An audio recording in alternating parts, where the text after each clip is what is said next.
Well, Jonathan, it was a very tight game today. It was very fine margins throughout. One counter-attack decided it. Just give us your thoughts on the game.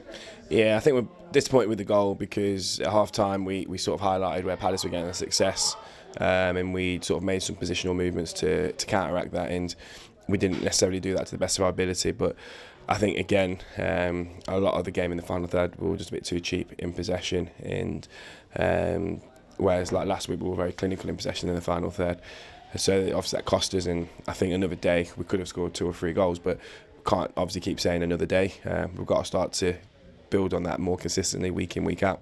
Yeah, I mean, it's yet another match that's been decided by one goal. It's been that way for most of this season. It's been that way for all 3 games that you've been in charge. And we had some good counter-attacks. First half, is it, again, like you say, just that cutting edge today? Yeah, I think like at half-time we showed the girls a lot of our 3v3s and 4v3s in our favour in their attack. And like, obviously no disrespect to Palace, but like, yes, they went forward very well, but they tracked back appallingly. And there were so many gaps for us to exploit, but we just didn't quite have that clinical or cutting edge in that final third to exploit that today.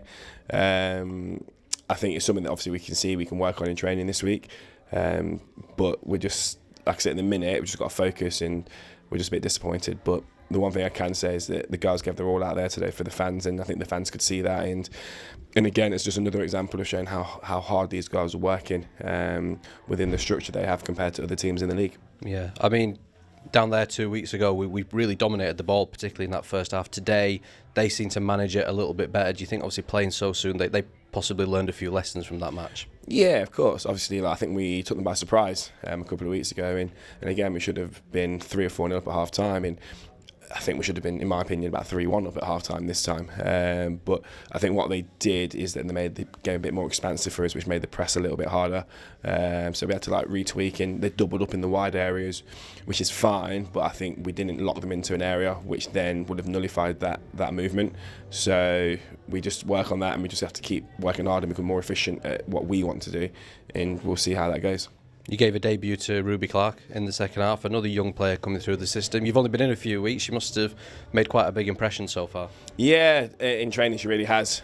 She's full of energy. Her intensity was really, really good. I think the fact that we were prepared to put her in this particular game at 1-0 down shows you the sort of faith the staff have in her, and it's another success story for Sheffield United, bringing through young players.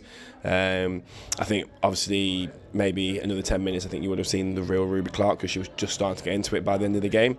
But for her, obviously a proud moment for her and her family, and hopefully something they can build on. Final one, Sunderland away next week. It's always a tough place to go. It's a tough pitch. What do you expect there next weekend? It's going to be obviously a battle again, so we just need to make sure we go there, work hard. I think if we can run more than the opposition, that's a big way to winning games. And I think we just need to know that if we go and secure some points, hopefully that can obviously put us in a very, very comfortable position for the rest of the season.